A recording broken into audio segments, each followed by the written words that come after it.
So how can you be ready for a scheduled C-section? In that case, if the baby can't be flipped because there's added pressure on that scar, so sometimes it may not be safe, the baby can't go through the birth canal, and a C-section is indicated. Are you getting a C-section but scared of the process because you don't know what to expect? This video will empower you with the knowledge you need to go into a C-section with confidence. By understanding what to expect, you can reduce your anxiety and feel more in control. But first, who am I and why should you listen to me? Hi, I'm Liz, a registered nurse and kinesiologist. On this channel, I talk about all things pregnancy, birth, postpartum, and baby care. My goal is to provide you with as much reliable information as I can to empower you to make your own informed decisions. This video is for educational purposes only and not a replacement for medical advice. Be sure to hit that subscribe button for more of these videos. Let's get started.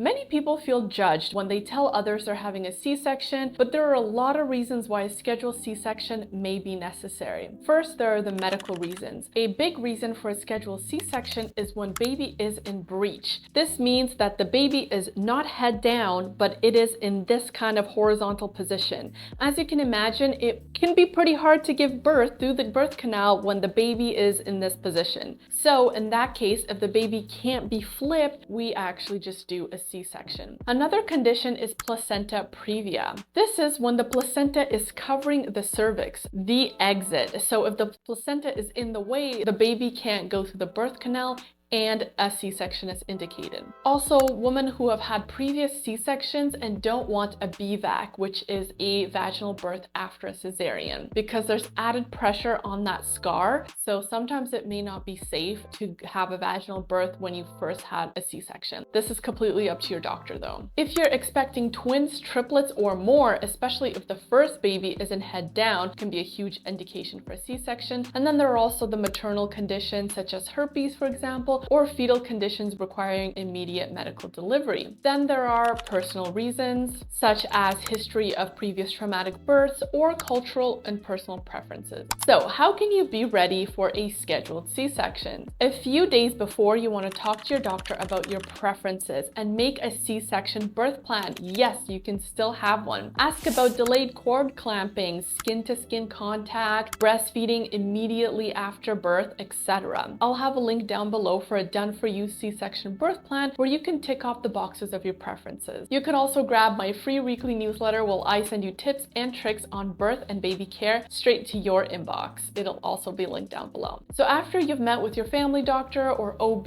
and discussed the C-section, what it's going to look like, why you're going to have one, etc., you also want to arrange for childcare and pet care. This is really important because it could be a huge load off your back when you know that your kids and pets are safe. Next, make sure you plan some easy to eat meals such as freezer meals for recovery. You're going to find it very difficult to walk around after a C-section, not to talk about cooking for yourself. So it's going to be nice if you already have that ready. Also, make sure that you get all your postpartum supplies. I recommend some maternity pads, stool softeners, belly binders if approved by a doctor, some nursing bras, a nursing pillow which will make it easier to breastfeed. You also want to get some high-waisted loose clothing that won't irritate that incision. Now, how to get ready before the big day. If you have a scheduled C-section, your care team will give you some information and specific instructions about when to stop eating. Usually it's about 8 hours before. And this is because when you're giving anesthesia, your body's natural reflexes like swallowing and coughing could slow down. And if your stomach has food or a lot of liquid in it, there's a risk that it could come back up, regurgitate, and enter your lungs. This can cause a very serious breathing complication known as aspiration pneumonia. So to prevent this, hospitals usually require fasting a couple hours before surgery, so make sure you follow your no eating instructions. The day of, once you arrive to the hospital, you'll meet the team that will bring your baby to the world. So you'll meet the doctor performing the surgery, your anesthesiologist who will be by your side, making sure that you're comfortable and pain-free. The anesthesiologist will give you your anesthesia and monitor you throughout surgery, so be sure to communicate with them and express if you feel pain. After the surgery, you'll be in a recovery room room where the nurses will closely monitor you for a few days and make sure that you're recovering correctly, and they'll deal with any complications